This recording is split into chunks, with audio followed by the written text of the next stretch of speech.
हाथी के दांत खाने के अलग और दिखाने के अलग। विपक्षी गठबंधन के लिए यह कहावत बिल्कुल सटीक बैठती है।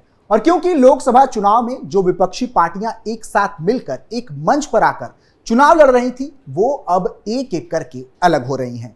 जिस गठबंधन की एकता का बार बार बखान किया जा रहा था, उस गठबंधन की गांठें अब खुल रही हैं और विपक्षी गठबंधन की सारी हकीकत सबके सामने आ रही है। एक तरफ तो दिल्ली के मुख्यमंत्री अरविंद केजरीवाल को जेल से बाहर निकलने का कोई भी रास्ता नजर नहीं आ रहा, तो वहीं दूसरी तरफ दिल्ली विधानसभा चुनाव को लेकर आम आदमी पार्टी और कांग्रेस की राहें जुदा हो गई हैं, जिसको लेकर कई तरह के सवाल सुलग रहे हैं। नमस्कार, मैं हूं आपके साथ रोहित कुमार और आप देख रहे हैं कैपिटल टीवी का स्पेशल शो सुलगता सवाल। दिल्ली में क्यों नहीं मिले आप कांग्रेस के दिल? क्यों विपक्षी एकता में आ गई दरार? 3 बार क्यों करनी पड़ी अलग होने की घोषणाएं? क्या आम आदमी पार्टी के साथ नहीं बैठा तालमेल? 7 महीने बाद राजधानी दिल्ली में विधानसभा के चुनाव होने हैं, लेकिन सियासी बिसातें अभी से ही बिछने लगी हैं। बीजेपी जहां 27 साल का सियासी सूखा खत्म करने की रणनीति पर काम कर रहा है, तो वहीं आप और कांग्रेस भी जोर आजमाइश को लेकर स्ट्रैटेजी तैयार करने में जुटी हुई है। इंडिया गठबंधन में शामिल आम आदमी पार्टी और कांग्रेस के अलग अलग चुनाव लड़ने का फैसला किया है। पिछले 1 महीने में दोनों दलों की ओर से इसको लेकर कम से कम 3 बार घोषणाएं की गई हैं। आप और कांग्रेस के अलग लड़ने की घोषणाएं इसलिए भी महत्वपूर्ण है क्योंकि हालिया लोकसभा चुनाव में दोनों पार्टियों ने एक साथ मिलकर उम्मीदवार उतारे थे। दिल्ली प्रदेश कांग्रेस कमेटी प्रमुख देवेंद्र यादव ने एक इंटरव्यू में कहा कि पार्टी शहर में लोगों तक पहुंच बनाने के लिए भारत जोड़ो यात्रा की तर्ज पर दिल्ली जोड़ो यात्रा निकालने की भी योजना बना रही है। यादव ने कहा कि गठबंधन आपके साथ देश के व्यापक हित में किया गया था, लेकिन अब जब हमने इसका मूल्यांकन किया तो हमें लगता है कि इससे कहीं ना कहीं हमें नुकसान हुआ है। उन्होंने कहा, लोकसभा चुनाव के बाद कांग्रेस ने फैसला किया कि वह विधानसभा चुनाव अकेले लड़ेगी। हम विभिन्न कार्यक्रमों पर काम कर रहे हैं, चाहे वह गठबंधन को मजबूत करना हो या जनता से जुड़ने का कार्यक्रम हो। दिल्ली जोड़ो यात्रा इन कार्यक्रमों के तहत निकाली जाएगी। यादव ने कहा कि दिल्ली कांग्रेस भारत जोड़ो यात्रा और न्याय यात्रा की तर्ज पर इस यात्रा की तैयारी की जा रही है और यह जल्द ही शुरू होगी। उन्होंने कहा कि इस यात्रा में शामिल होने के लिए कांग्रेस के पूर्व अध्यक्ष राहुल गांधी को आमंत्रित किया जाएगा। उन्होंने आगे कहा कि इसमें शामिल होने के लिए पार्टी के सभी वरिष्ठ नेताओं को निश्चित रूप से आमंत्रित किया जाएगा। लोकसभा चुनाव से ठीक पहले कांग्रेस छोड़ने वाले पार्टी के पूर्व प्रदेश अध्यक्ष अरविंद सिंह लवली और अन्य नेताओं के बारे में पूछे जाने पर यादव ने कहा कि जब वह लवली बीजेपी में शामिल हुए तो एक ऐसी धारणा बनाई गई जिसके कारण लोकसभा चुनाव में हार हुई। लेकिन आज जब हम अपने संगठन और अपने कार्यकर्ताओं को देखते हैं तो हमें लगता है कि आगामी चुनाव में पार्टी छोड़ने वालों से कोई फर्क नहीं पड़ेगा। राहें क्यों हुई जुदा? 2024 की लोकसभा चुनाव में कांग्रेस दिल्ली में आम आदमी पार्टी के साथ मिलकर चुनाव लड़ रही थी। आप केंद्रीय स्तर पर अभी भी इंडिया गठबंधन में शामिल हैं, लेकिन कांग्रेस ने दिल्ली में एकता चलो का फैसला किया है। आखिर इस फैसले की वजह क्या है? सबसे पहला सवाल है तालमेल नहीं बैठना। आपके साथ बेहतर तालमेल नहीं। लोकसभा चुनाव के दौरान गठबंधन के तहत दिल्ली में कांग्रेस को लड़ने के लिए 3 सीटें मिली। ये सीटें थी north west Delhi, north east Delhi और चांदनी चौक। गठबंधन में रहने के बावजूद कांग्रेस सभी 3 सीटों पर बुरी तरह हार गई। हार के बाद कांग्रेस हाईकमान ने पीएल पुनिया और रजनी पाटिल को समीक्षा के लिए भेजा। दोनों की फैक्ट फाइंडिंग टीम को जो हार का कारण मिला वो काफी चौंकाने वाला था।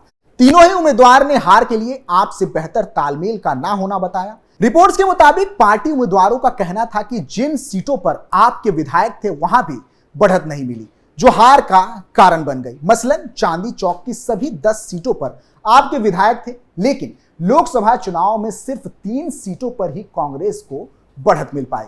कांग्रेस यह सीट 83,000 वोटों से हार गई।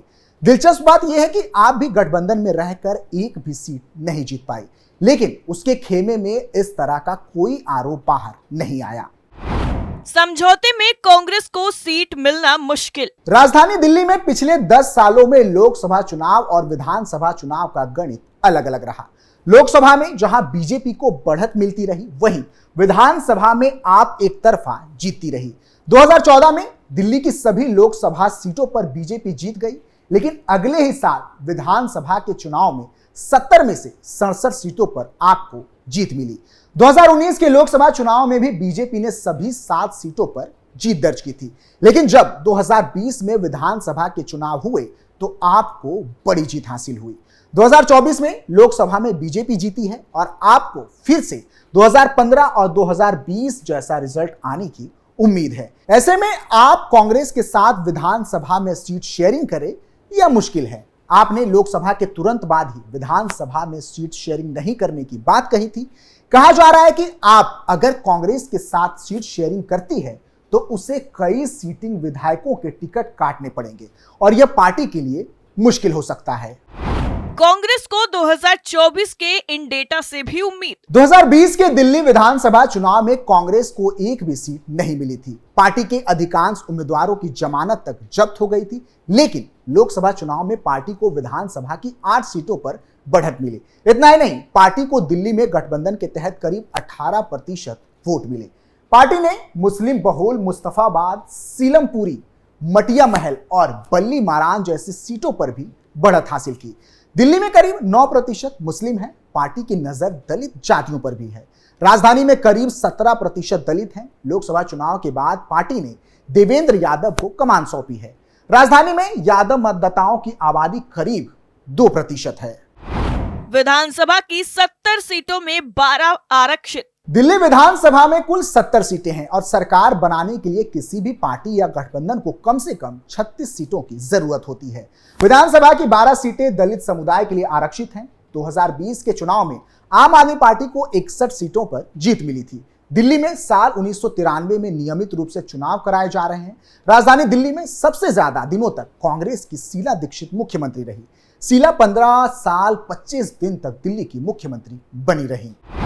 बीजेपी की क्या है तैयारी? दिल्ली में अगले साल होने वाले विधानसभा चुनाव को लेकर अभी से तैयारी शुरू हो गई है। बीजेपी भी यहां अपने संगठन को मजबूत करने की दिशा में जुटी हुई है। इस बीच अभी हाल ही में दिल्ली बीजेपी ने पार्टी की मजबूती को लेकर संगठनात्मक नियुक्त की है।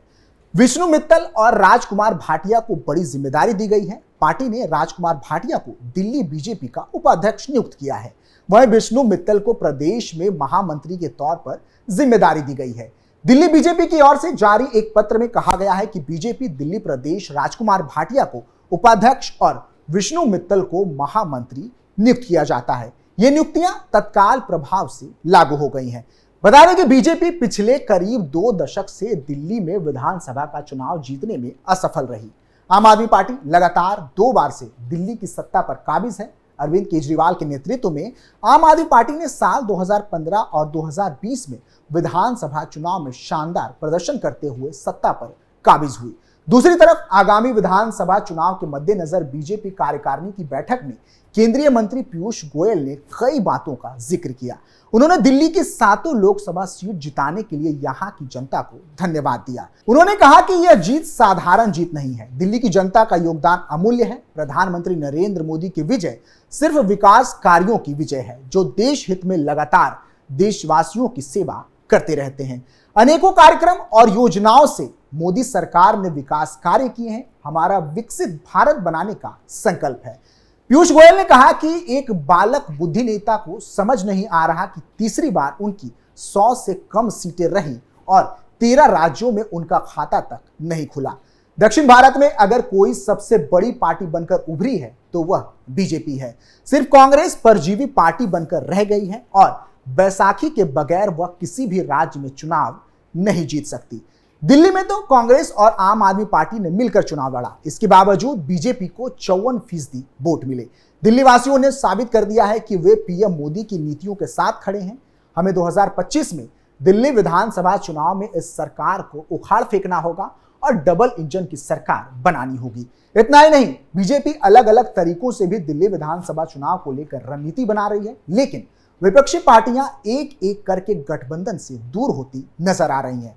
अब देखना होगा कि आने वाले विधानसभा चुनाव में क्या बीजेपी सालों का सूखा खत्म करवाएगी। सुलगता सवाल में फिलहाल के लिए इतना ही। बाकी खबरों के लिए देखते रहिए कैपिटल टीवी। नमस्कार।